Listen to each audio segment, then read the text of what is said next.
Salut à tous et bienvenue dans ce 5e épisode d'Imago.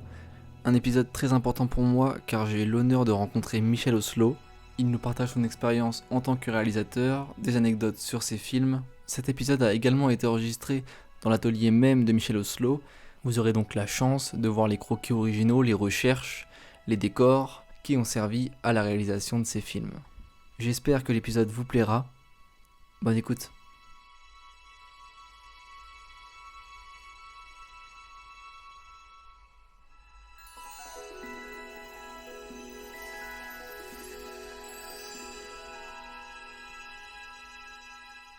Je voulais commencer par une attention toute particulière pour le film Azur et Asmar, qui a fédéré avec mon frère notre enfance, de la dispute pour une part de tarte, aux bagarres dans le crottin, à la fête des jeans.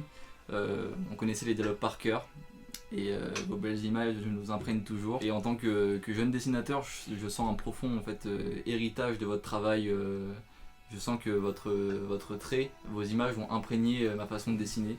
Donc pour ça, merci beaucoup. Bon, Alors pour débuter cet entretien, j'ai regardé et écouté pas mal d'interviews de vous et il y a un élément qui revient souvent, c'est l'Égypte, cette passion pour l'Égypte qui vous a marqué dès l'enfance. oui, mais mon inspiration, elle vient du monde entier et de l'histoire. Je suis une personne dévorante, je l'ai déjà dit, je considère que nous sommes tous dans euh, une pâtisserie confiserie et on a le droit de manger tout ce qu'on veut. Et moi, je veux tout manger, enfin tout goûter. J'ai accès à tout avec les livres, les bibliothèques municipales où j'ai retrouvé le chemin parce qu'il y en a une magnifique près de chez moi depuis pas longtemps.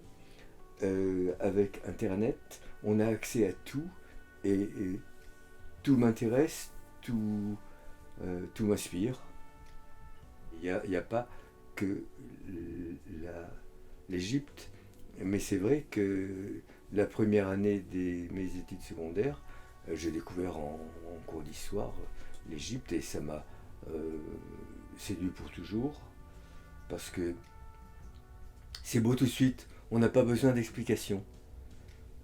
Il y a plusieurs éléments de séduction, euh, la beauté des formes, les courbes parfaites, les costumes extraordinaires, les bijoux très gais, colorés, l'or, et puis les beaux corps, les belles têtes et les beaux corps. C'est une analyse que j'ai fait plus récemment qu'avant. Je pense que c'est aussi sensuel. J'aime que les dieux et les déesses soient très beaux, Mhm. et leurs têtes et leurs corps sont beaux. Et c'est ça qui vous a imprégné. Oui, mais après j'ai beaucoup aimé la Grèce. D'accord.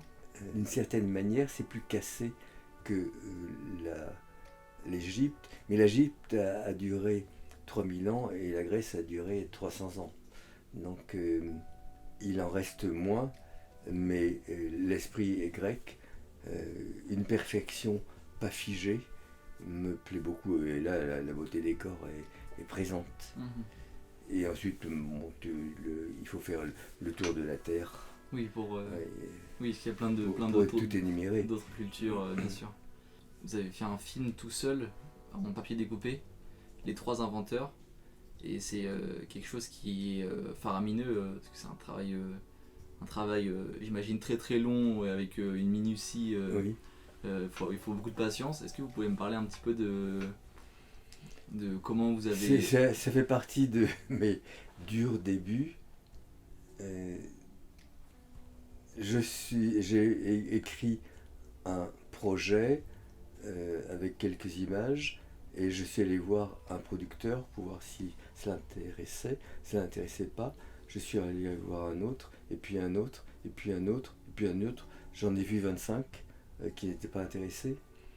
Alors je suis revenu chez moi et pendant 5 mois, j'ai fait des découpages. J'ai fait tous les découpages, tous les pantins euh, de ce projet et avec une pile de boîtes, je suis allé voir un 26e producteur qui a été intéressé, D'accord. qui ne m'a pas payé, mais qui a payé tous les frais pour que le film se fasse. C'était une période maudite où c'était cher de faire des films. Et si on avait du talent et pas d'argent, on ne faisait pas de film. Et si le talent ne suffisait pas, moi j'étais prêt à me tuer au travail jour et nuit, mais je n'avais pas accès aux outils. Là tout d'un coup j'ai eu accès aux outils et j'ai jubilé, j'ai travaillé, j'ai dû animer pendant... Donc je crois que j'ai mis 5 mois à faire les papiers découpés et 3 mois à animer les 13 minutes des 3 inventeurs. D'accord. Et j'étais heureux. Oui. Et c'est un film qui a été récompensé par Oui. un prix anglais, si je dis pas de bêtises. Oui, BAFTA, le prix de l'Académie britannique du cinéma. D'accord. Donc l'équivalent de l'Oscar et du César. Ce qui a beaucoup étonné les Anglais qui disaient « et nous alors ?» Oui, parce que c'était un Français qui récupérait ce prix-là. Il ne doit pas y en avoir beaucoup de Français qui ont eu ce prix. D'accord. Mais ça, j'ai eu des prix, mais j'ai été refusé par le festival d'Annecy. Ah oui. Ouais. Oui, il n'y a pas eu de... ce prix-là n'a pas forcément... Et ce prix-là ne m'a rien apporté. D'accord. Ah oui, du coup c'est un petit peu dommage. Non, tout allait mal. Première moitié de ma vie professionnelle, tout va mal. Et vous avez fait quoi avant de faire des films ? Avant de faire des films, j'étais écolier. J'ai eu quand même une formation tout à fait orthodoxe d'artiste. J'ai fait les beaux-arts de Angers. D'accord. À une époque ancienne où c'était très scolaire, où j'ai vraiment appris des choses. Et ensuite les arts déco de Paris. D'accord. Donc mon éducation normale se termine là. J'ai ensuite fait un an d'études à Los Angeles parce que, comme tout le monde, je voulais aller en Amérique. Et c'était très intéressant, mais je suis mal tombé à mauvaise école ou mauvaise époque. J'ai pas appris de l'animation, mais j'ai vécu à Los Angeles en 1968, à l'époque des hippies, et c'était sensationnel. Ils avaient des cheveux longs comme vous. C'est ça. Je vais enchaîner sur la plus grosse partie de ce podcast, qui est dédié à Kirikou, parce que Kirikou, je l'ai revu hier soir pour me réimprégner avant cette interview. Vous avez dit que c'est à la base un conte d'Afrique de l'Ouest, si je dis pas de bêtises, donc vous avez pris que le début, parce que le début Mère enfante-moi vous a profondément marqué. Oui. Et donc je voulais savoir si, dans un premier temps, vous pouvez me parler du conte original, et après ce que vous en avez fait, comment il vous a touché, etc. Donc il faut savoir que mon école primaire s'est déroulée à Conakry, en Guinée. D'accord. Avec les grandes vacances sur la Côte d'Azur. C'est-à-dire que j'étais à l'aise dans 2 univers qui ne se connaissaient pas et que moi je connaissais bien. Quand je suis devenu un adulte, il était normal que je fasse un film africain après avoir passé de très bonnes années en Guinée. Donc j'ai lu énormément de contes africains pour trouver quelque chose. Les contes africains, comme les autres, en général, sont pas bons. C'est mal ficelé, mal compris par le conteur, plus du tout adapté à notre intérêt et notre psychologie. Souvent, ça rappelle d'autres contes qu'on a déjà lus 1000 fois. Tout le monde copie sur tout le monde. Et il y en a un, j'ai sauté au plafond, ou j'étais électrisé, ou je ne sais pas quoi. Mais Mère, enfant, tout moi, je l'avais jamais rencontré. Alors, une note dans le livre disait il y a des histoires similaires dans d'autres pays d'Afrique, mais j'étais jamais tombé dessus. C'est vraiment un début magnifique, et ça débute un petit peu avant le début.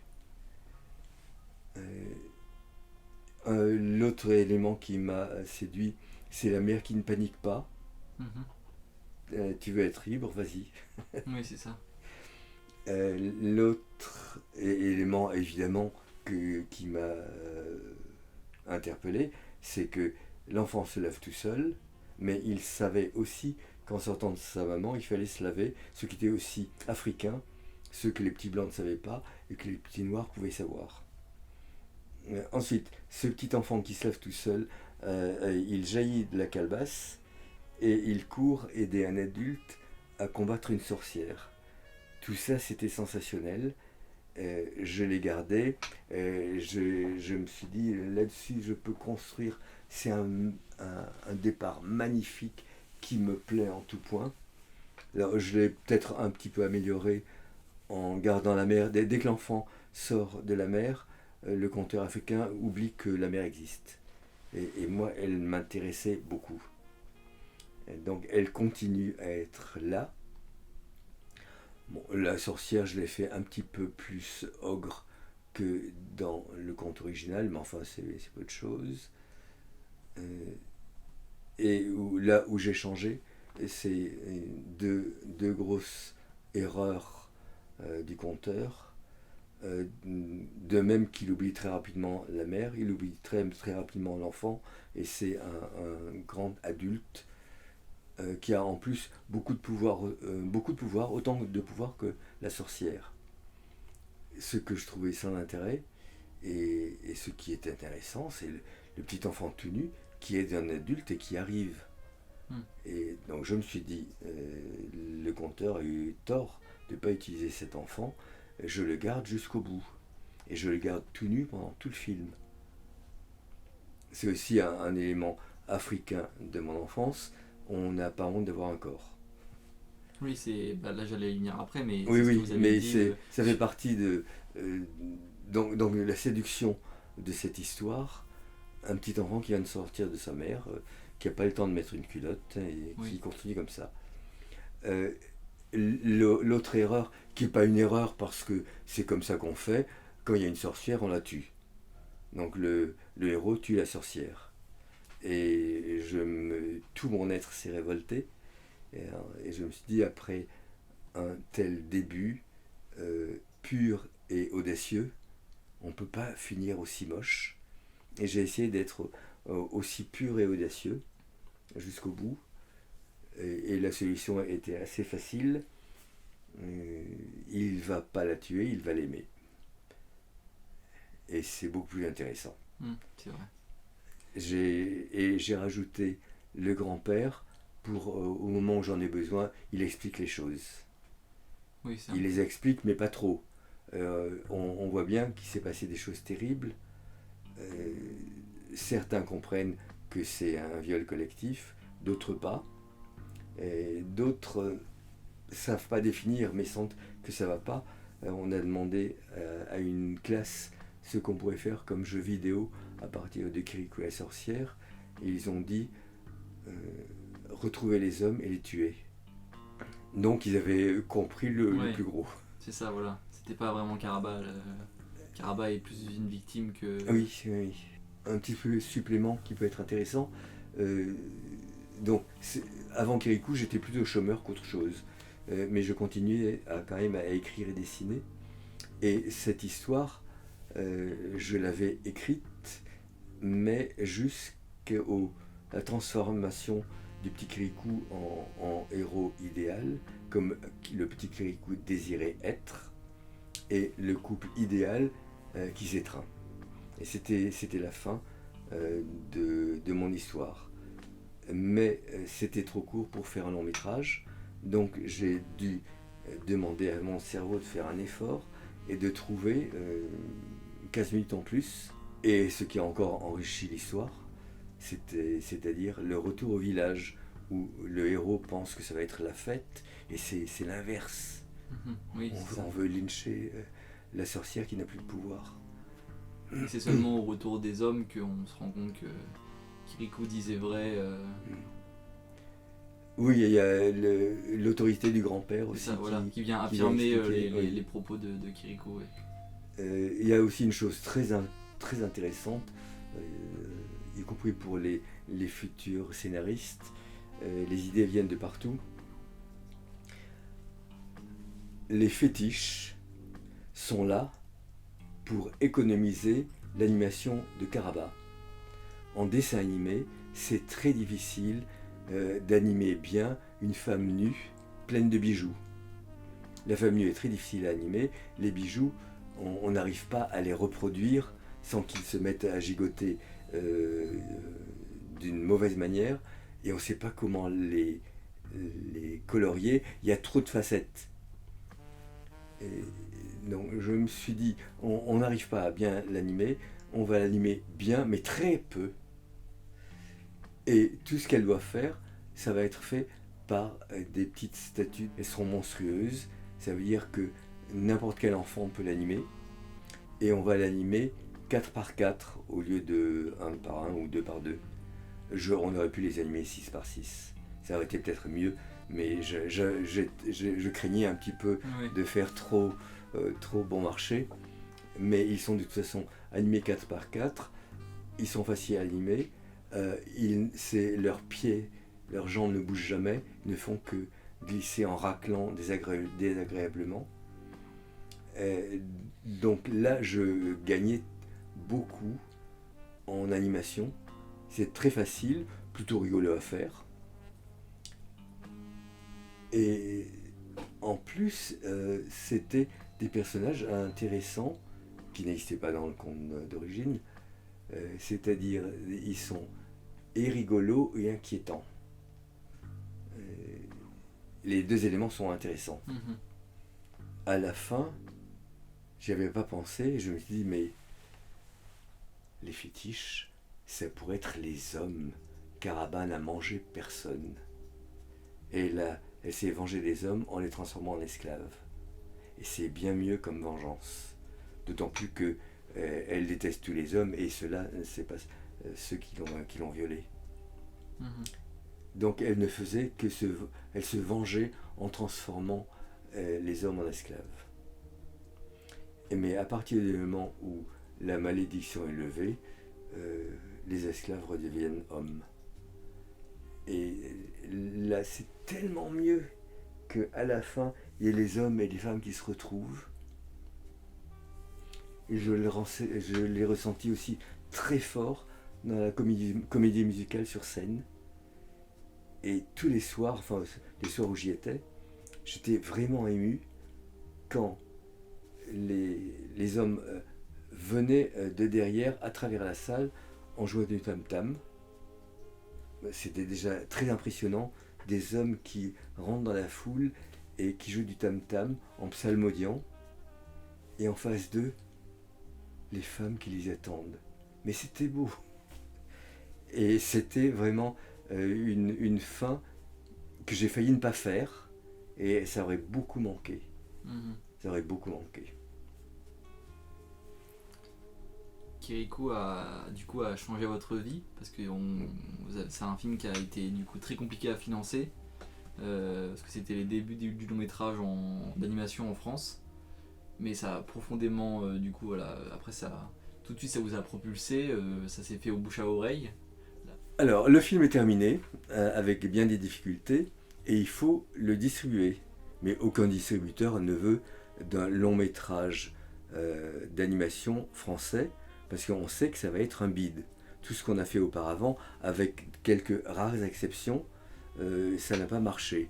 Donc tout le monde est sûr que ça ne peut pas marcher. Le producteur dit peut-être qu'on arriverait à 200 000 entrées. Non, mais je sais bien que c'est un beau rêve. Donc même le producteur n'y croyait pas. Enfin, il visait 200 000 maximum. Et donc il n'y avait pas de de distributeurs dignes de ce nom qui voulaient s'encombrer d'un bid assuré. Mais il y a un jeune distributeur, pas de Paris, mais de Lyon, qui m'a dit oui, ça m'intéresse. Je n'ai pas d'argent, mais je le prends. Et on va peut-être y arriver avec le bouche à oreille.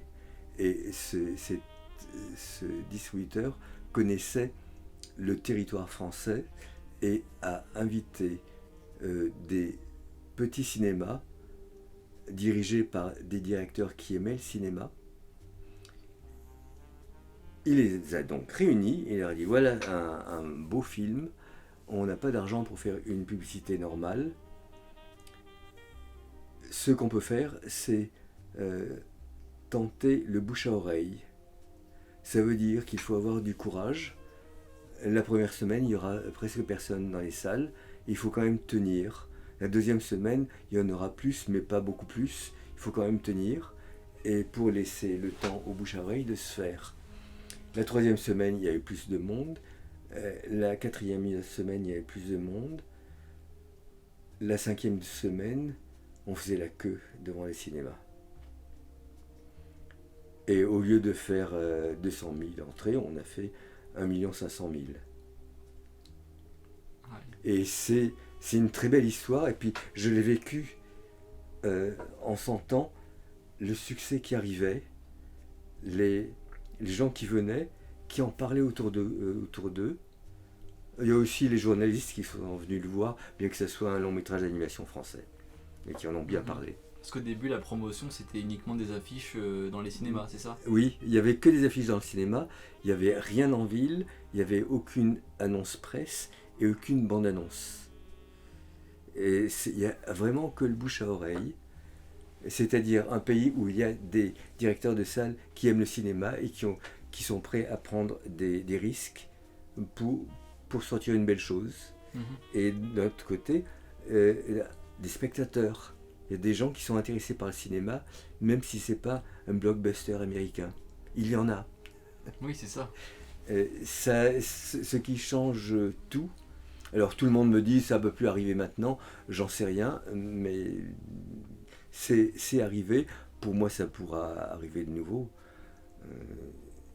Mais c'est une histoire remarquable et on a de la chance de vivre dans ce pays.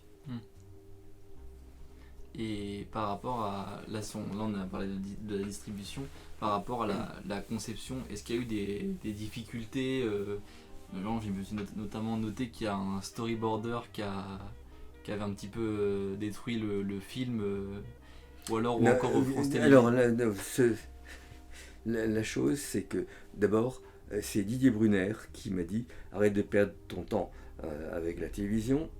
Je voulais continuer les contes en silhouette. Écris-moi un long métrage. Je lui ai écrit en une semaine, c'est-à-dire que j'avais besoin des 15 minutes supplémentaires.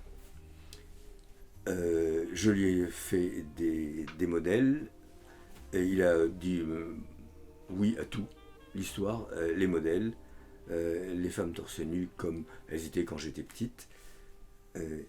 Et il y a eu d'autres coproducteurs qui sont arrivés petit à petit. Et il y avait une partie de ce monde s'inquiétait. Une personne a eu un coup de foudre négatif pour moi. Et petit à petit, tout le monde s'est persuadé que j'étais mauvais à tous les étages. On a voulu changer le titre trop simple, les dialogues pas assez africains, les modèles pas animables et le storyboard absolument débile et pas utilisable. Alors, à part le storyboard, je suis arrivé à repousser tout. Bon, il y a eu quelqu'un qui a fait de nouveaux modèles abominables avec des gros pieds, etc. Et donc j'ai dit non, on ne peut pas faire ça, on garde mes dessins. Tout ce que je faisais était mauvais et la nudité les inquiétait. Le héros était nu, ils auraient bien aimé qu'il ait une culotte, mais je voulais pas. quand on sort de sa maman, on n'a pas de culotte. Oui, c'est aussi simple que ça. Oui. Et quant aux dames torse nu, c'est comme ça que je l'ai vu. Et c'était beau. Et il y avait même un côté instruction. On était au courant de la vieillesse et des seins qui tombaient. Ce qu'on ne sait pas en Europe. Et je me rappelle une de mes collaboratrices principales, en voyant les vieilles femmes que j'avais dessinées, elle m'a dit « Tu as eu raison de faire ça ». Moi, lors de ma première classe de nu aux Beaux-Arts, quand j'ai vu la femme nue avec les seins tombants, j'ai été horrifié. Personne ne m'avait prévenu. Tandis qu'en Afrique, on sait tout. Mon storyboard était indigent et n'était pas utilisable, donc on a fait venir, en le payant, bien je crois, un spécialiste du storyboard qui a fait de très belles images, complètement opposées à ce que je voulais, totalement impossible à animer avec le budget qu'on avait. Il y avait des ombres propres, des ombres portées, il y avait des positions de caméra très compliquées à dessiner aussi. Et je voyais devant moi mon film qui était détruit. Et donc, un jour, il était en train de dessiner, je me suis assis devant lui et je lui ai dit, les yeux dans les yeux, tu es en train de détruire mon film, j'aimerais que tu t'en ailles. Il y a quelques secondes de silence, il a dit, tu as raison, je m'en vais. Il s'est levé, il est parti. Ok. Ouais, c'était assez et arriver à dire ça, c'est pas du tout mon genre de dire des choses comme ça. Je l'ai dit parce que on était en train de détruire ma vie. J'évoque aussi à ce sujet ma mère qui allaitait mon petit frère sans se cacher, en s'attendant à ce qu'on la respecte, et on la respectait, que ce soit en Afrique ou en Europe. Et c'était aussi cet élément auquel je pensais. Et j'ai connu donc le pays où hommes et femmes étaient torse nu, et c'était bien comme ça. Et j'ai tenu bon jusqu'au bout. À un certain moment, j'ai failli tout arrêter parce que le responsable cinéma de la 3e chaîne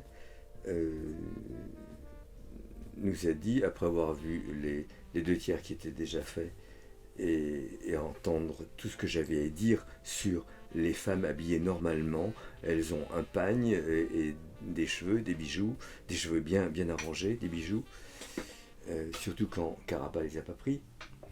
Et c'est comme ça que ça doit être. Un des messages, c'est j'ai connu l'Afrique saine, tranquille, bienfaisante, belle, et il n'est pas question de la changer, et il est question de transmettre cette beauté physique et morale. L'homme a dit, je comprends très bien vos raisons, les seins je m'en fous, vous pensez mes parents sont nudistes. Mais je suis là pour produire des films qui ne restent pas sur une étagère, et vous choisissez, ou vous arrêtez, ou vous mettez des sous la gorge. Et ben je ne savais pas quoi faire, parce que c'était la faillite ou de mon projet, ou des producteurs. Et la faillite des producteurs, c'était ma faillite. Je montrais une fois de plus qu'un Français ne pouvait pas faire un long métrage d'animation. Et c'est un hasard, c'est que le responsable a été changé. J'ai pu, avec beaucoup de difficulté, trouver le numéro de téléphone du nouveau, et on a longuement parlé au téléphone, et il a fini par me dire faites le film comme vous voulez. Et bon, j'ai envoyé un message au producteur en disant voilà, c'est fait, ne me demandez plus rien, je fais le film comme je le veux. Donc j'ai reçu des retours très désagréables, mais j'ai fait totalement le film comme je voulais, y compris un luxe intéressant, enregistrer les dialogues avec d'excellents francophones, mais avec un petit accent africain, enregistré à Dakar, ce qui donne une très belle couleur au dialogue, et de la musique en Afrique avec Youssou N'Dour, enregistré à Dakar aussi, alors qu'on me disait le public n'aime pas les accents, il faudra sous-titrer, et la musique n'a pas de couleur, ça serait mieux fait à Paris. Mais j'ai obtenu ça. Ça. Et d'ailleurs, Youssou N'Dour, vous avez tenu à ce que la musique soit réalisée avec des instruments, oui. Des instruments traditionnels. Non. Il me disait, mais je suis un compositeur contemporain, j'ai besoin d'ordinateurs et de guitare électrique ou je ne sais quoi. Et j'ai aussi insisté, non, on fait un conte africain traditionnel, très africain. D'accord. Et il y avait un défi supplémentaire, j'ai demandé une musique africaine mais sans tam-tam, parce que les hommes n'étaient pas là. Donc je lui ai dit, t'as pas droit au tam-tam, il n'y a pas d'hommes. Okay. Mais tu prends ta revanche à la fin.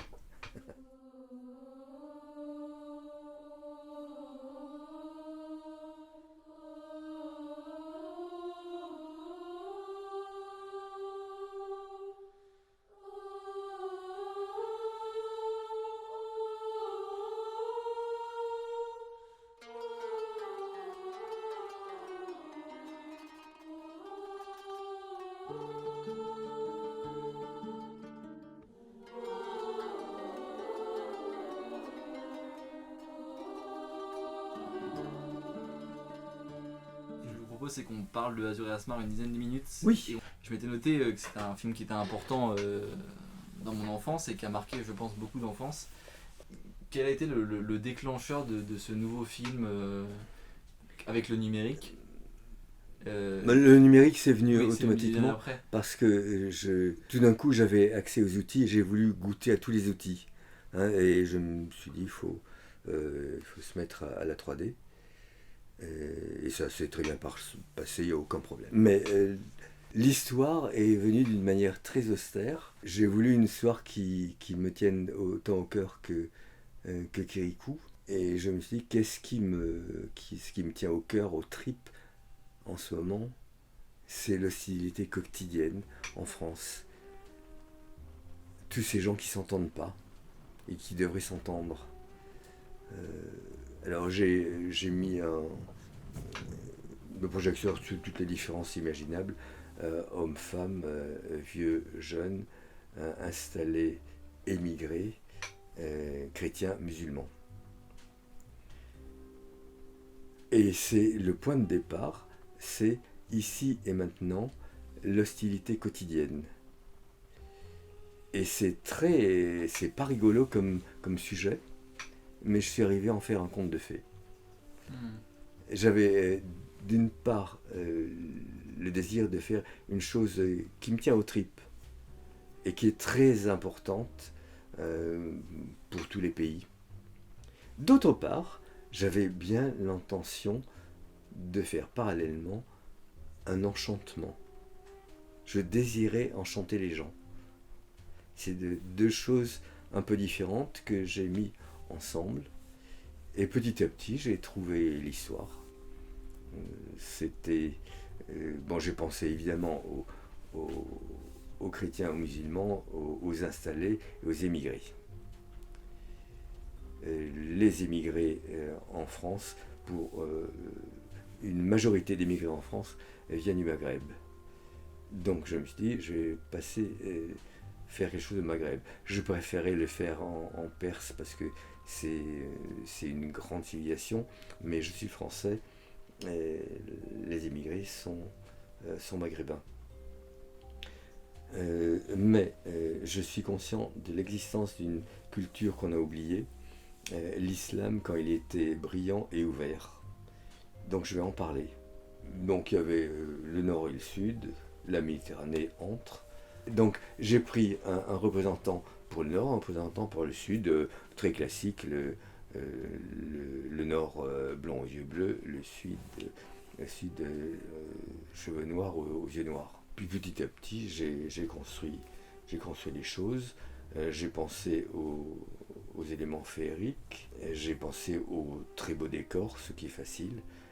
Tout est en place dans le Maghreb et en Andalousie. Puisque je parle de l'islam et des immigrés, j'ai pris une vraie langue, l'arabe, et je ne l'ai pas sous-titré pour qu'on sente ce que c'est que d'être émigré et de ne pas comprendre. Pour qu'on comprenne aussi que quelquefois on comprend, dès que le dialogue est bilingue, on bouche les vides. Donc, mais quelquefois, je fais en sorte qu'on ne comprenne pas. Bien sûr. Et c'est une bonne idée du point de vue dramatique. Voilà, il se passe quelque chose avec la langue. Alors nous avons, parce que c'est pas moi qui cherche l'argent, nous avons obtenu un budget suffisant pour faire un film. C'est la première et dernière fois que ça m'arrivait. C'est pour ça qu'il est magnifique.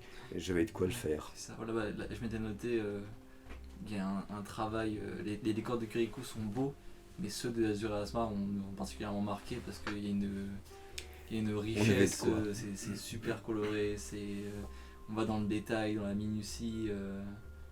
Et d'ailleurs, quelles ont été les recherches de ces décors-là est-ce qu'il y a eu des influences de peintres de photos? Non, l'influence c'est la réalité. C'est ça, voilà.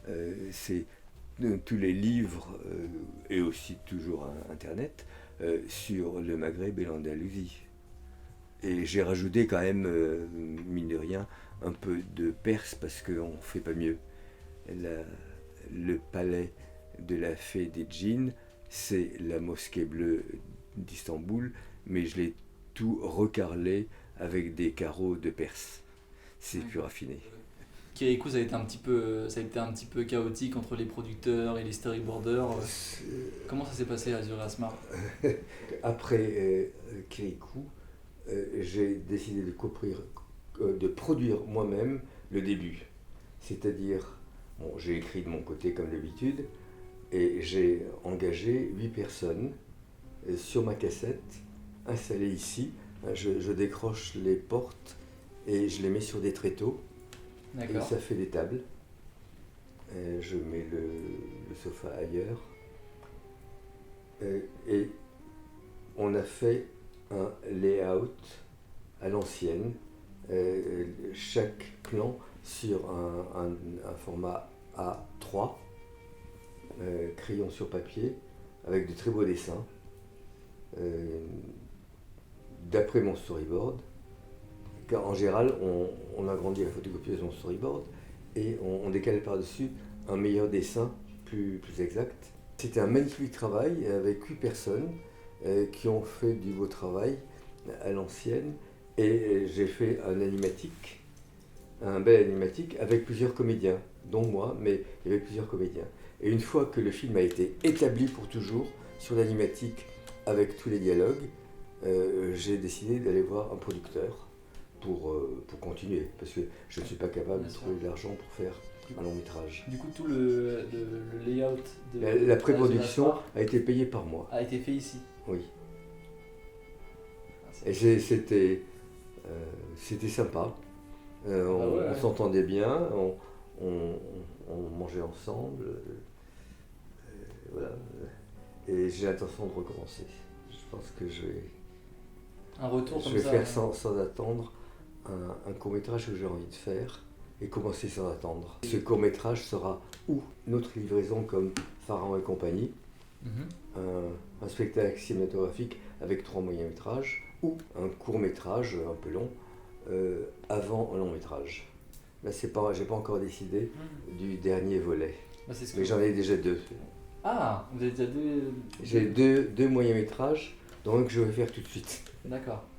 Là, vous parlez de Pharaon, c'est ce que je disais avec mon frère, que j'aime énormément votre dernier film avec ces 3 histoires, mais j'avoue avoir une préférence pour Pharaon, et Pharaon, j'aurais presque aimé le voir en long métrage à lui tout seul.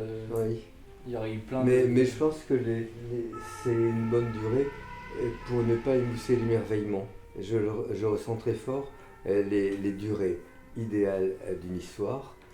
Chaque histoire a une durée à elle pour être bien d'aplomb, chanter juste, arriver au bon moment là où il faut. Et puis ça c'est très bien. Chacun a son favori et les trois y ont droit. C'est ça. Et ça me plaît beaucoup. Et il y en a qui trouvent que c'est ennuyeux, Pharaon. Ouais, bah non. Alors moi je suis dans une musique qui m'enchante. C'est ça, voilà, bah rien que de voir les dieux. J'ai trouvé un moyen de montrer les dieux auxquels je ne crois pas. C'est ça, voilà. Et j'avais envie de montrer ces dieux parce qu'ils sont si beaux. Bah ouais. Bon là, Azur Asmar, on en a pas mal parlé et vous avez fait tellement de films et de courts-métrages que on ne peut pas tout aborder malheureusement. Pour revenir à Azur Asmar, il a fait pour les Maghrébins ce qu'il a fait pour les Africains. Rendre l'honneur, les dignités, le prestige, la noblesse. Vous aviez eu des retours Ah oui, oui. Non, tout Maghrébin me parle avec émotion du film. Ah, c'est génial ça. Ah bah oui, oui. C'est fou. Et là, je suis allé à Beyrouth dernièrement. Et ben, on reparle sans arrêt de Azur et Asmar. Est-ce que vous connaissez la fin que des écoliers de Beyrouth ont fait? Non. Ils ont fait une fin? Alors maintenant, dans la belle collection léguée par Georges Navrosky, je crois que vous avez toutes ces collections, vous avez tellement de DVD, il y a le DVD qui s'appelle Les Trésors cachés de Michel Oslo, et on a montré là tous les petits films que j'avais fait avant Kirikou, parce que j'existais un petit peu avant Kirikou.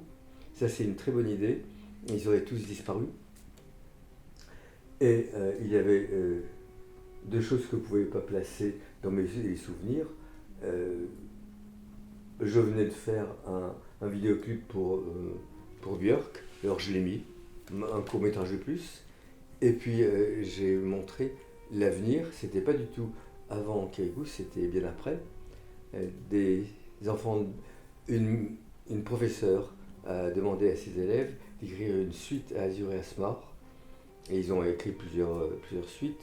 Et bon, elle est arrivée à me joindre, je l'ai reçue, etc. Ça m'a touché. Ces enfants ont pensé à quelque chose qui est en fait le pardon complet. Et ça se passait au moment où ils risquaient leur vie en allant à l'école, parce que c'était une période de voitures piégées. Les bombes, on sait très bien quel quartier est visé.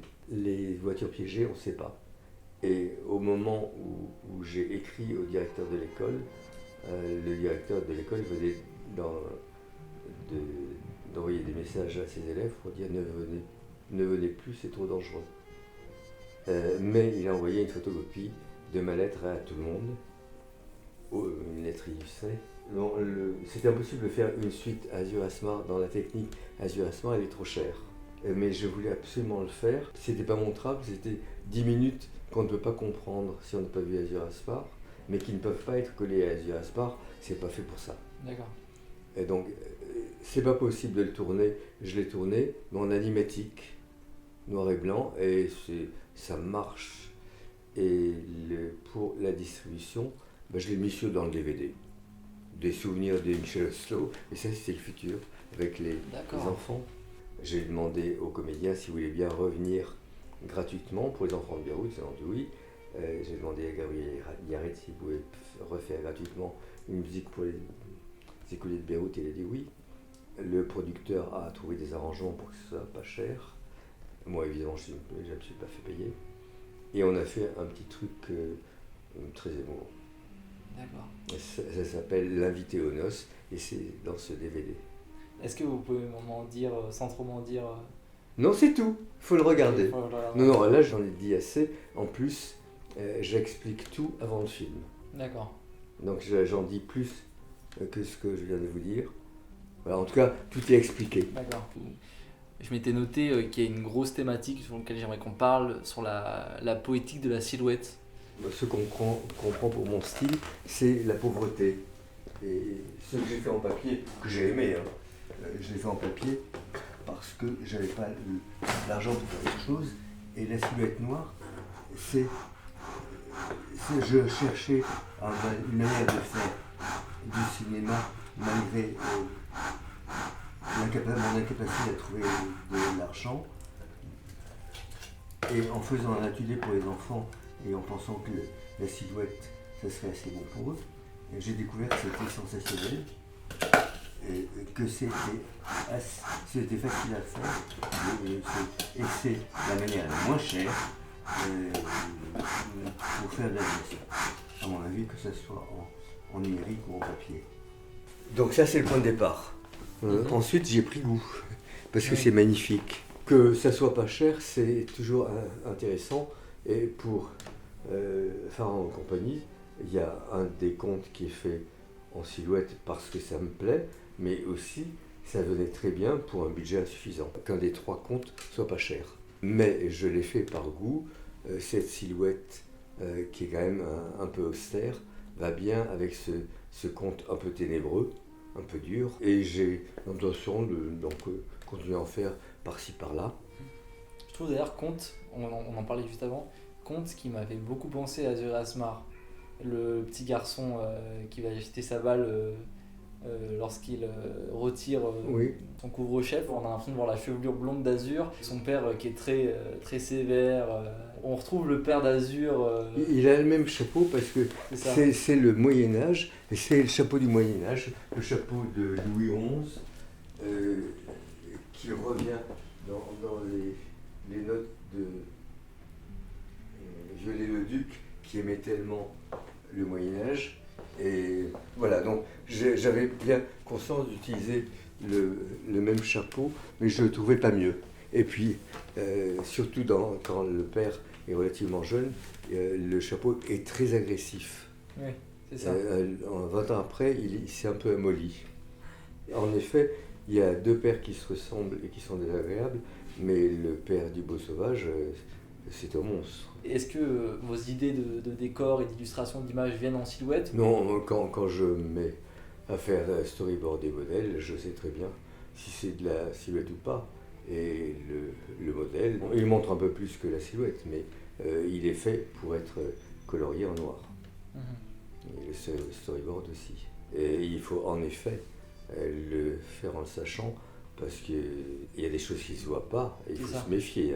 Vos personnages se tournent, et il y a quelque chose de... En silhouette, la majorité du corps est cachée. Là c'est de l'animation par phase, c'est vraiment de l'animation, une position, on l'enlève, on en met une autre, on enlève, on en met une autre.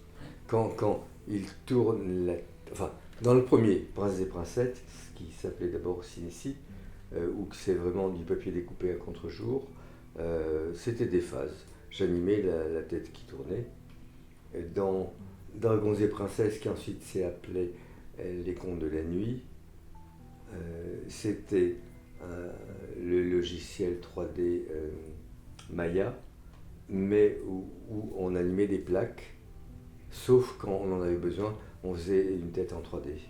D'accord. Mais non, on l'a fait très rarement. On se débrouillait pour trichoter et que ça tourne.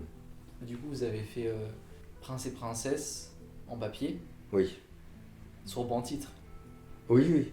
Avec des fonds colorés, une lumière, j'imagine.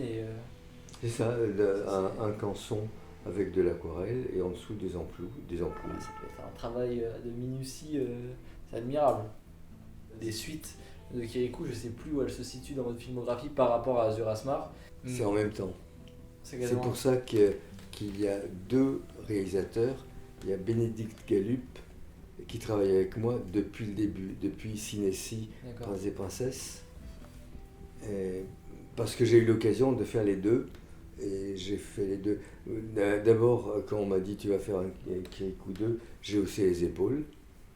Et puis au bout d'un moment, quand je voyais que hausser les épaules ne suivait pas, je disais non, je ne mange pas de ce pain-là. Il n'y aura pas de Kirikou 2.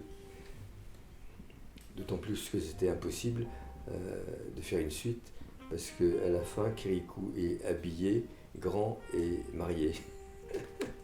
Qu'est-ce qui vous a... C'est la demande. Kirikou, c'est pas un succès, c'est de l'amour. Et ça continue. on continue à faire des déclarations d'amour pour Kirikou, hein, et un peu partout dans le monde. Je pensais en faire qu'un.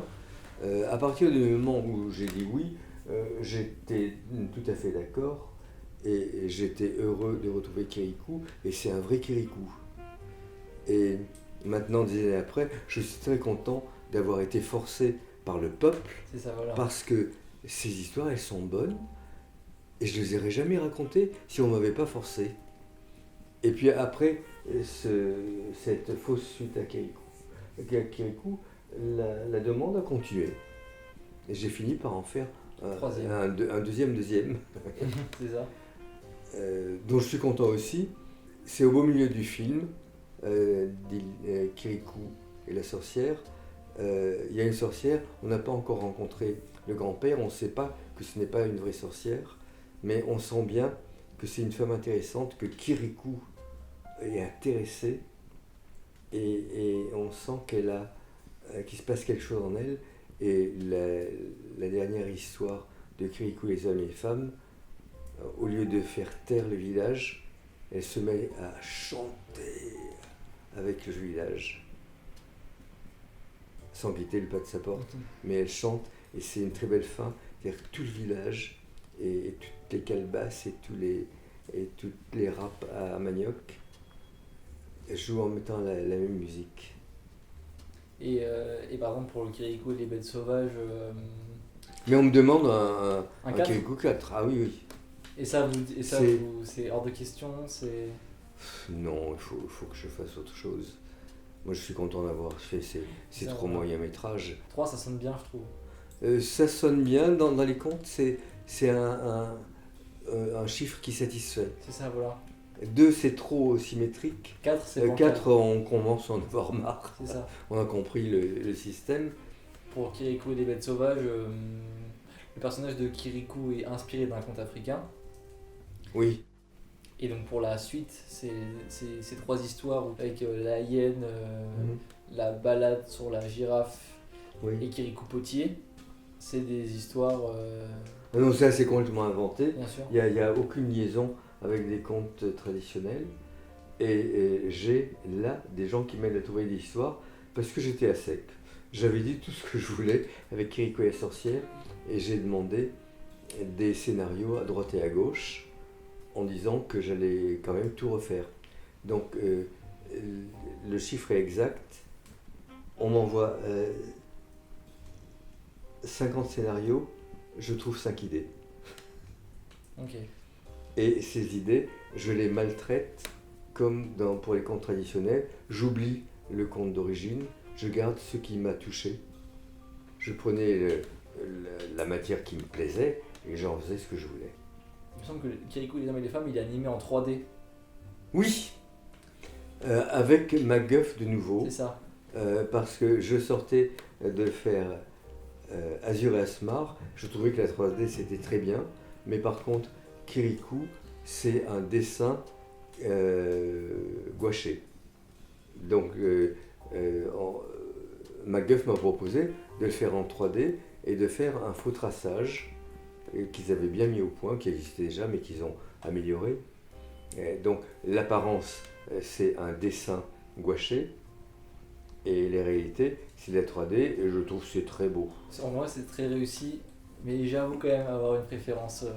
Ah, ça n'est plus du dessin. Bien sûr. Vous avez raison. C'est ça. C'est de la marionnette, c'est pas des dessins. Le premier, vous l'avez dit, qu'il y avait les animateurs, les animatrices n'étaient pas des prodiges du dessin. Non, et pourtant c'est ça qui fait la richesse, c'est que pour ceux qui dessinent, pour ceux qui aiment, qui apprécient l'animation, qui aiment la regarder, presque même l'étudier, en fait, on voit des erreurs, on voit des... Mais c'est ça qui fait...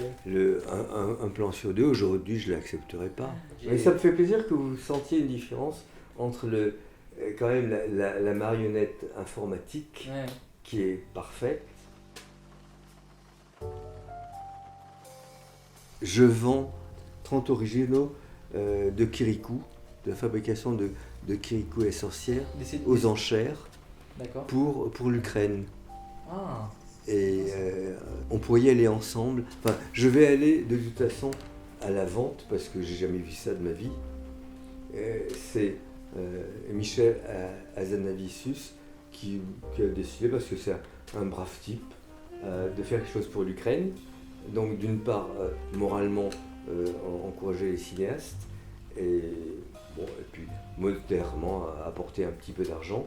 Donc il a demandé à des gens de cinéma d'offrir quelque chose à vendre aux enchères par un grand commissaire-priseur.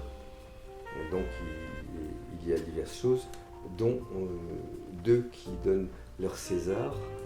Et quand j'ai vu qu'on pouvait donner un César, j'en ai 2, j'en ai donné un. J'en ai rien à faire de 2 Césars. Je suppose que c'est exposé quelque part.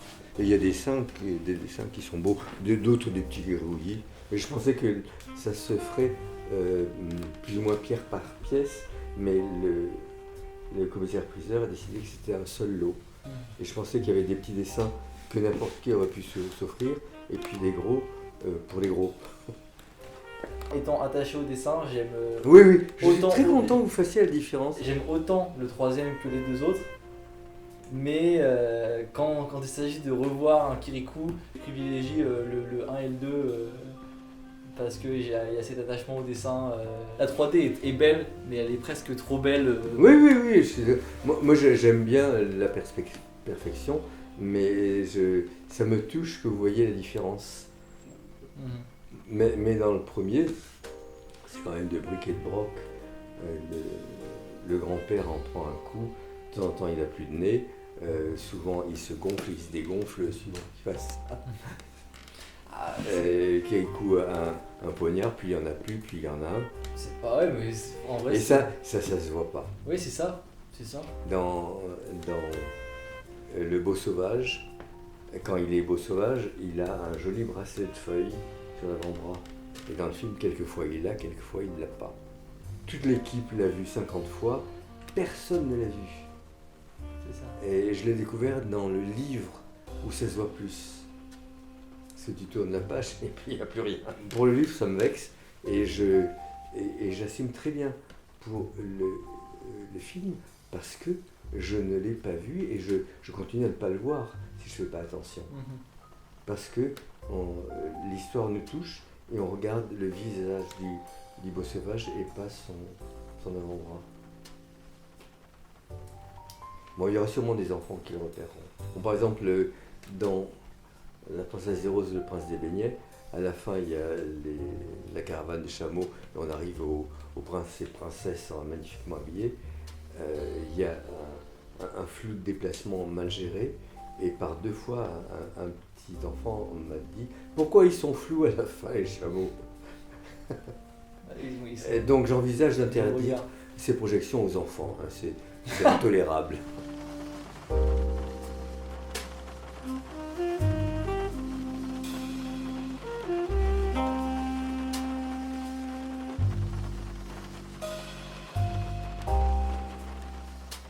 On approche bientôt du dernier film. J'aimerais quand même, avant de parler de Dilili, parce que c'est un film qui est important et qui se passe à Paris en plus. Donc, oui, c'est important.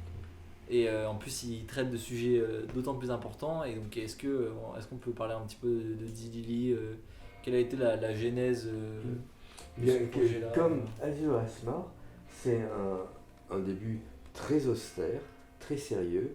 Pour Azur Asmar, je n'avais aucune histoire et je me suis dit, je vais parler d'ici et maintenant, l'hostilité ordinaire entre les gens différents et essentiellement entre surtout entre les installés et les immigrés et entre les chrétiens et les musulmans. C'est ça le point de départ, très austère. Pour Dilili à Paris, le point de départ, c'est les horreurs qu'on fait aux femmes. C'est plus grave que tout et on n'en parle pas assez. Il y a plus de morts parce qu'on est une femme que de morts par les guerres. Donc il y a plus de morts que par les guerres. Tellement la suite est horrible. Ça se passe dans tous les pays du monde. Il y a des pays où c'est particulièrement atroce. Il faut absolument en parler. C'est la chose la plus grave. Il faudrait surtout arrêter de faire ces monstruosités qu'il font du mal à tout le monde, à mon avis. Donc le sujet, c'était ça. C'était pas réjouissant. Et il y avait un autre projet, on me le disait depuis longtemps, tu pourrais pas faire un jour un film qui se passe à Paris. Et je me disais que ce serait une bonne idée, parce que Paris, c'est un des endroits intéressants du globe. Et pour moi, c'était deux films séparés. Pour la maltraitance des femmes, j'avais d'abord pensé à un film terrible, uniquement pour adultes. Ça se serait appelé L'île des hommes. Et c'est un naufragé qui atterrit sur une île. Et il est très bien accueilli par des gens comme il faut. Et puis il dit c'est curieux, c'est un pays sans femmes. Et il y a des troupeaux qui passent au loin, tout noir, et c'est tout. Et puis il dit, et à sur le moment il dit mais il n'y a pas de femmes ici. Non, pas de femme, vous êtes assis sur une. Donc il découvre qu'il est assis sur une femme à quatre pattes. Mais la femme à quatre pattes, comme dans le film. Et petit à petit, il découvre toutes les horreurs qui se passent autour de ces femmes, qui sont des sortes de bêtes. Il y a des troupeaux, elles travaillent, elles sont toujours à quatre pattes, sous un tissu noir. Et il y a des résistances secrètes. Et quand on découvre, et elle s'appelle quatre pattes, elle s'appelle pas femme, quand on découvre une quatre pattes qui essaie de se mettre sur ses pattes arrière, elle est fouettée, et si elle récidive, elle est tuée. Et tout ce qu'on fait aux femmes, je le montrais. Et avec une histoire par derrière, qui est la principale, c'est la résistance très très secrète, avec le naufragé qui les aide très très secrètement. Donc c'était un scénario intéressant, mais c'était dégueulasse à faire. Ouais, c'est pas... Dégueulasse à faire, ça, j'avais pas envie de fabriquer ça. Et puis j'ai à certains moments eu l'idée de marier les deux projets, et ça se mariait bien. Donc faire un film pour la famille, transformer tous les actes horribles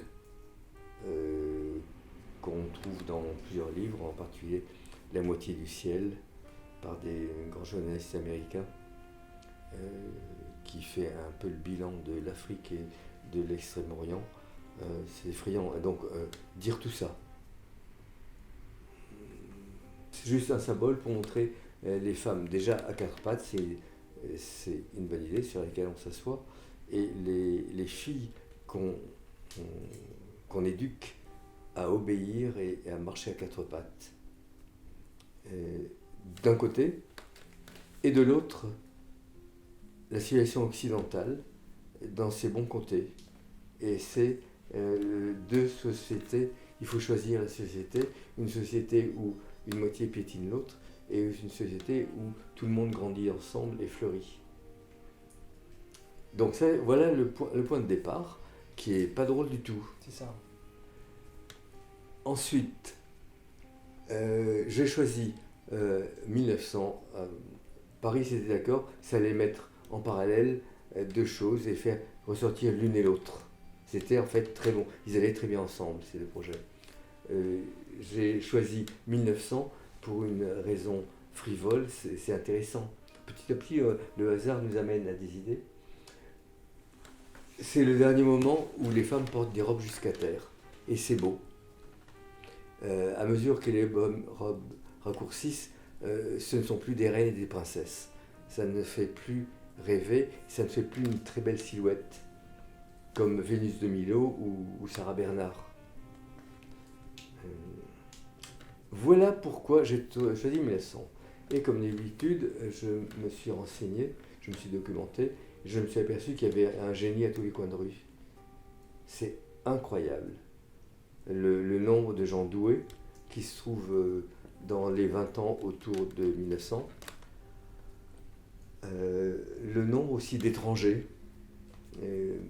Paris fascinait le monde et c'était très réussi. Et c'est en plus une époque privilégiée pour les femmes.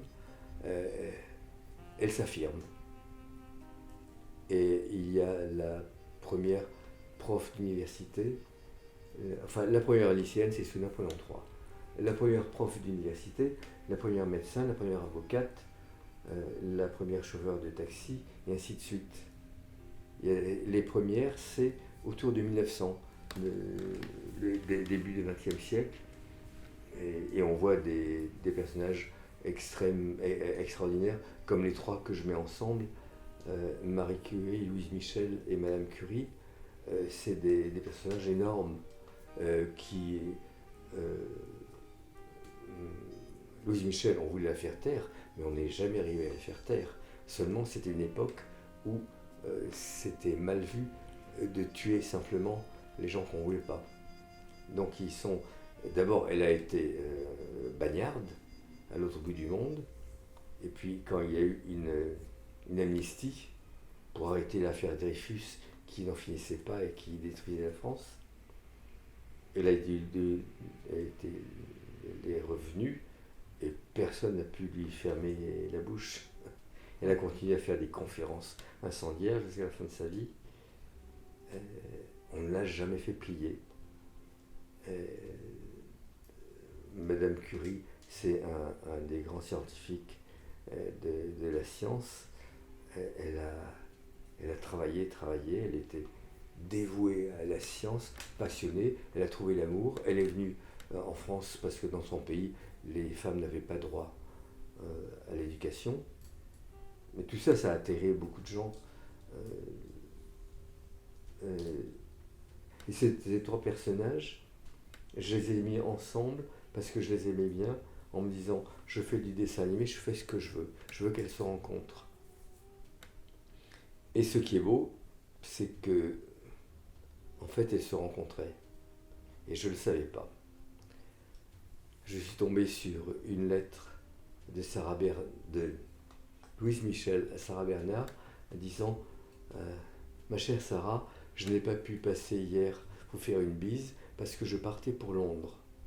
C'est-à-dire que cette pestiférée était reçue dans la demeure de Sarah Bernard, qui n'avait peur de rien, même du qu'en dira-t-on, même des autorités.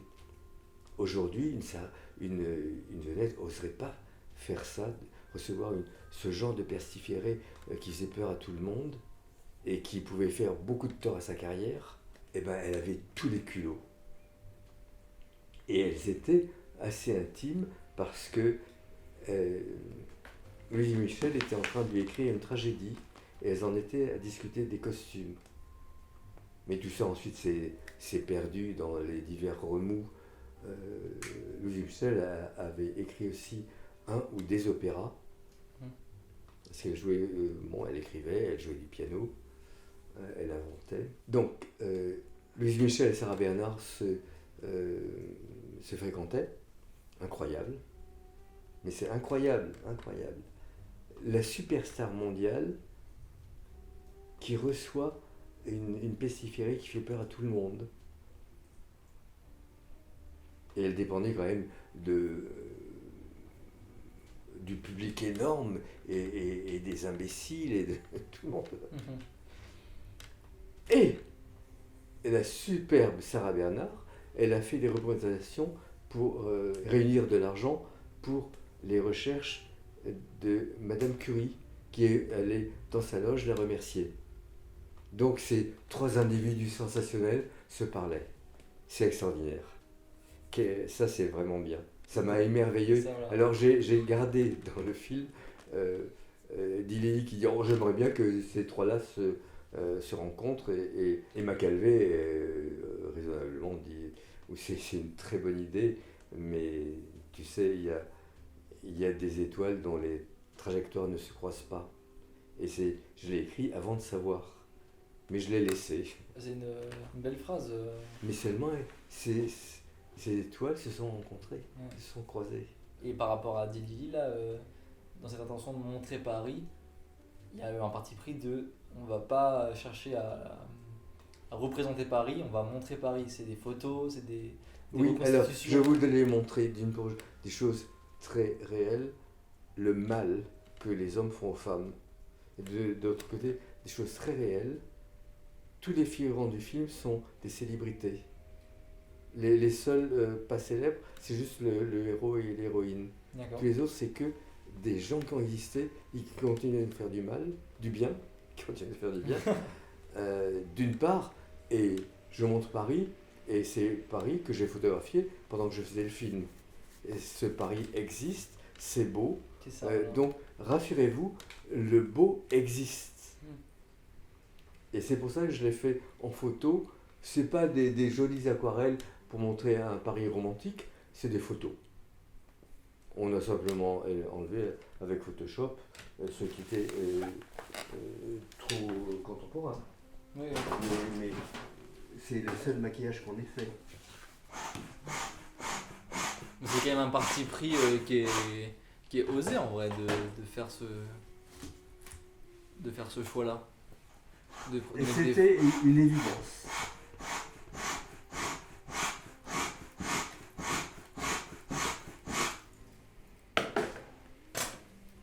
Si ça vous va,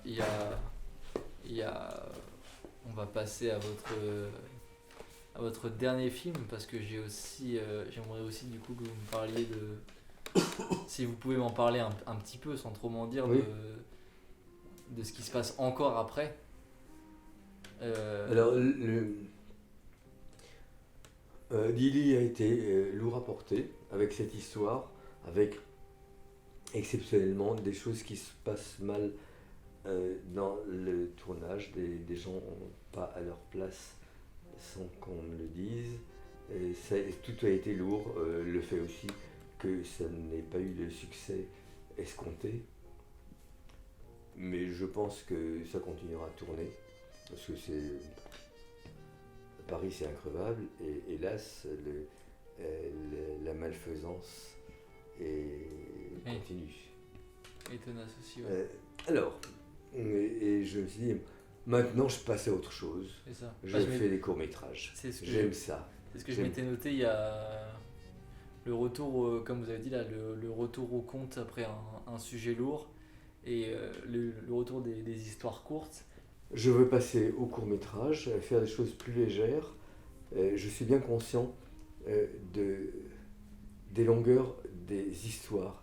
Il y a des histoires courtes, des histoires moyennes, des histoires longues. Elles ont une vraie durée. Et si on fait plus long que leur longueur, c'est de l'eau dans le vin. Si on fait plus court que leur bonne longueur, on coupe des bras et des jambes.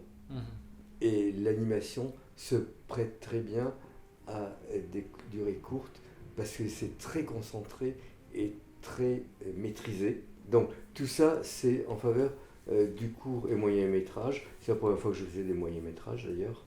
L'autre côté, c'est des gens comme vous ou un peu plus âgés, les premiers enfants de Kirikou qui viennent me remercier. Et ils sont tous, c'est des remerciements, ils ont du mal à me parler. Des femmes se mettent à pleurer et ça continue. Là, je viens d'Aix, c'était incroyable. Une salle remplie de jeunes. Les distributeurs ne savent pas que mes films, c'est pour tout le monde. Ils pensent toujours film pour la famille. Là, il n'y avait que de la jeunesse, entre 20 et 30 ans. Donc ça, je l'ai éprouvé. Je me suis dit, mais je dois continuer à faire des histoires courtes. Parce que le Prince et Princesse, on m'en parle beaucoup. C'est des choses qui ont aidé les gens à pousser, qui les ont passionnés, qu'ils gardent dans leur esprit.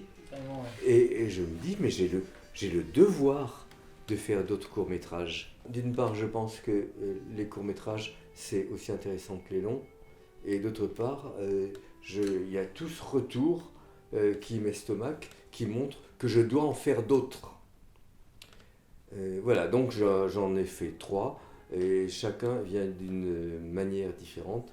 Le premier, c'est musée du Louvre qui m'est tombé dessus. Je ne m'y attendais pas. Le président-directeur m'a demandé si on pouvait faire quelque chose ensemble. J'ai dit, j'aimerais bien, mais je vois vraiment pas ce que je peux faire avec le Louvre, malgré mon envie. Et puis, pendant la discussion, il a parlé de l'exposition qui était en train de se constituer. Et c'était un choc chimique énorme.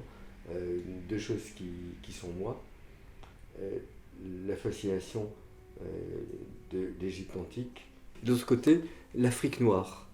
Et l'Afrique noire, c'est mon école primaire. Et j'ai dit, si vous voulez, je vous fais un petit dessin animé. J'ai écrit une chose d'après l'exposition, une stèle du songe où un roi couchite, nord du Soudan, raconte sa vie. Non, il raconte d'abord un songe où il rêve qu'il part à la conquête de l'Égypte, et quand il se réveille, il y va. Et il fait la conquête. Et donc j'ai remplacé le songe par une jeune fille, et c'est elle qui dit « Allez, vas-y ». Mais j'ai respecté tout le périple, c'est assez exact. D'accord. Mais à la fin, à Memphis, il y a eu une grande bataille, et je l'ai refusé, avec de très bons arguments. C'est ça, bien sûr. Je veux être votre roi, je ne vais pas vous tuer. Ah, J'ai c'est aussi clair. beaucoup de... Oui, mais je l'ai déjà dit, j'ai eu plaisir à faire intervenir les dieux. Je ne trouvais pas d'histoire où les dieux interviennent, et puis là, je l'ai trouvé. Ils foutent rien, mais ils sont là. Et par rapport au beau sauvage Alors, le beau sauvage, c'est une histoire de Henri Pourrat, un grand écrivain qui écrit d'une manière délicieuse et totalement amoureux de son Auvergne natale, et qui a réuni, à la manière des frères Grimm, tous les contes qu'il entendait.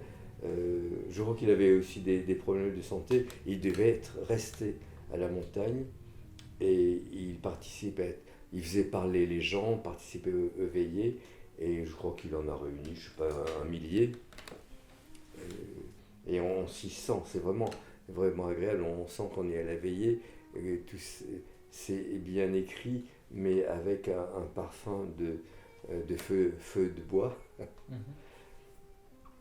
Et donc je lis systématiquement des contes pour amorcer ma pompe. Et au Beau Sauvage, dont j'ai gardé le titre, j'ai mis une marque-page où il y a écrit Affaires. Et c'est peut-être de toutes mes histoires, celle qui est le plus fidèle à l'histoire d'inspiration. D'accord. Et la dernière Et la dernière, j'ai voulu m'amuser. Bon, j'en ai marre de tout ce qui est sérieux. Et alors, il y a quand même un point de départ historique, un point de départ plastique. Les costumes ottomans sont extraordinaires. Et j'avais envie de faire un film avec des costumes ottomans. Et plus les palais, Topkapi et ceux du 18e, 19e, qui sont extraordinaires. Ça, c'est la partie historique. Mais pour le reste, je fais ce que je veux. Je jongle avec des trucs faits 100 fois, les amoureux qui se retrouvent en secret, etc. Et puis petit à petit, j'arrive à une certaine libération des deux héros, qui voient bien qu'être une potiche au fond d'un palais, c'est pas intéressant. Ouais. Ils préfèrent autre chose. La princesse des confitures, Oui. le premier titre. Oui, le premier titre est très bien meilleur. Ça fait partie des erreurs qu'on peut faire. Mais j'ai dû vous le dire, les distributeurs me disaient les confitures c'est dangereux, Pour on les va enfants. croire que c'est que pour les enfants, mais princesse ça fait minable dans le titre, c'est pas mieux. Et je préfère le premier titre à Pharaon, le sauvage et la princesse. Depuis le début, je me disais, je ne dois pas mettre le mot princesse dans le titre. Je peux en mettre plein dans l'histoire, mais je les traite comme je veux. Mais le mot princesse dans le titre, il ne faut pas. Et j'ai pas su trouver autre chose à proposer aux distributeurs. Voilà, donc c'est pas grave, c'est pas un bon titre. On a du mal à le retenir. C'est pas un bon titre. C'est pas ça qui va faire Oui, avoir un mauvais a priori sur le film. Et Mais enfin, il a quand même l'avantage d'indiquer qu'il y a 3 choses. c'est ça, voilà.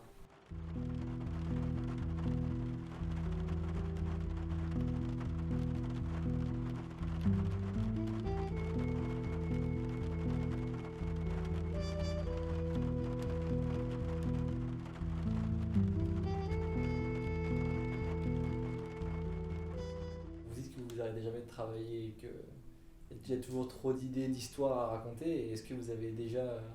Oui, là, ce alors film-là vient de sortir, mon donc prochain c'est déjà un projet, peu- le premier, c'est où je récidive, un spectacle avec 3 moyens-métrages, Mhm. où je fais un long métrage relativement orthodoxe, mais précédé d'un court métrage, comme dans le temps. Court métrage et long métrage. Donc on mettra sur l'affiche en gros le long métrage pour qu'il n'y ait qu'un titre, puis un petit sous-titre, ouverture du rideau. Donc c'est ou les 3 à égalité, ou je laisse tomber un des 2 que j'ai déjà écrit et je garde Fantaghiro. C'est Fantaghiro, c'est le A avec un accent dessus, mais pas l'accent qu'on peut mettre sur le clavier français. C'est l'autre. Ça vient de quel... Ça vient justement d'un recueil comme l'Auvergnat. Italo Calvino, grand auteur italien, a réuni aussi une grande quantité de contes traditionnels D'accord. Que je suis en train de lire. Et il y a un conte que j'ai déjà transformé dans un petit truc à moi. Ah. Insolent, très beau. Ça s'appelle le Quattrocento à Florence. Très raffiné. Est-ce que ça sera un conte qui sera en silhouette? Est-ce que ça sera Ah, non. Super couleur. plein de couleurs? Ah non, le raffinement, Ah, Quattrocento italien. d'accord. Des costumes d'hommes extraordinaires. Les... Voilà, là, on- donc je crois que je vais récidiver. Ok, ouais. Parce que ça a très mauvaise presse de faire 3 histoires au lieu d'une. Il est probable que c'est vrai que le public préfère une histoire longue à 3 histoires.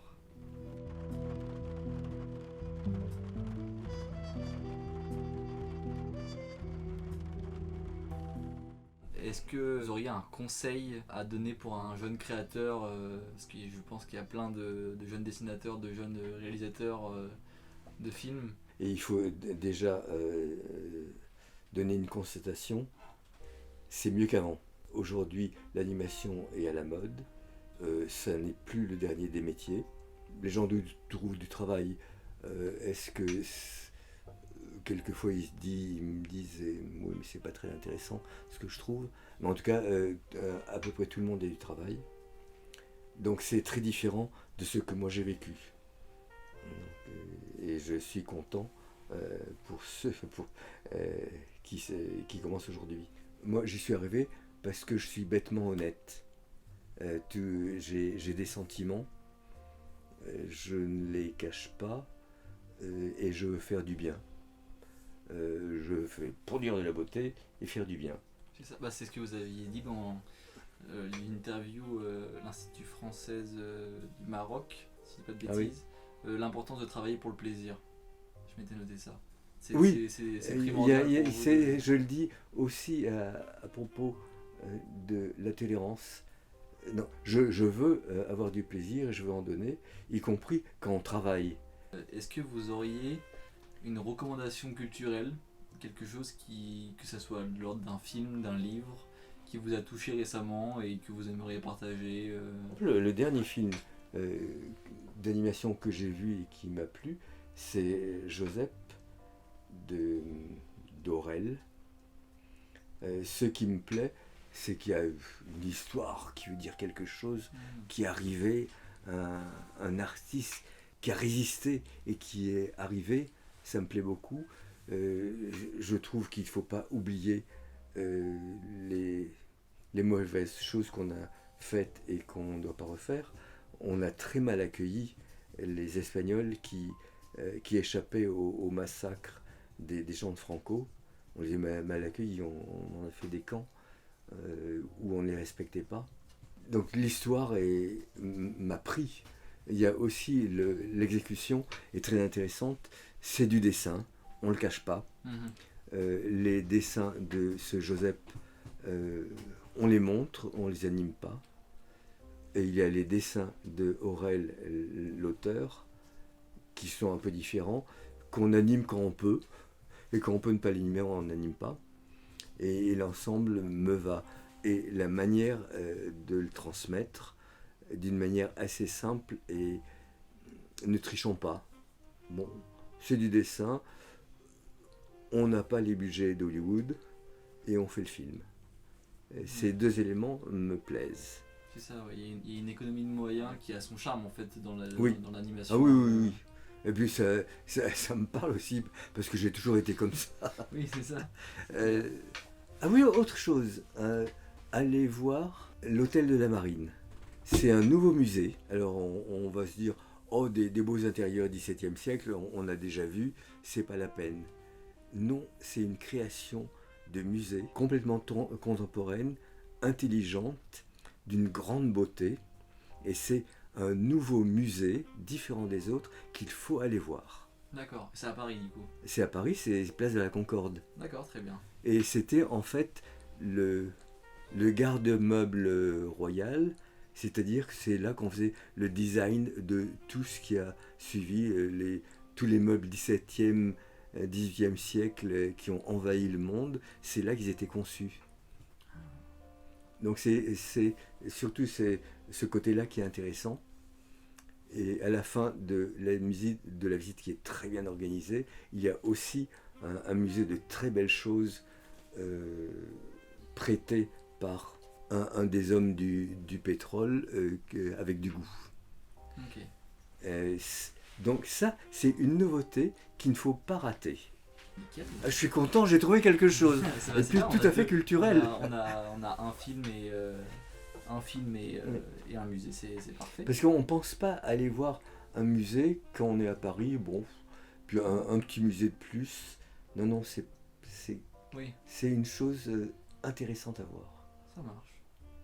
Oui, puis à Paris, on a de la chance, on a quand même un monde de la culture qui est quand même énorme. C'est monstrueux. Ça devrait être interdit. Les galeries, plein de choses. C'est génial. Eh bien, merci Michel Oslo de vous être prêté au jeu d'Imago. C'est un petit projet, donc c'est ça qui est aussi émouvant, c'est que c'est un projet qui a peu d'audience, que j'essaie de faire grandir au fur et à mesure des invités. Donc merci beaucoup d'avoir accepté et d'avoir conquis ce petit enfant qui était émerveillé devant Kirikou à l'époque. Donc c'était un plaisir. Eh ben, je vous ai reçu avec plaisir. Ça fait partie des beautés de mon métier. Des gens qui aiment mon travail et qui me rencontrent et que je rencontre. Ça fait une vie satisfaisante.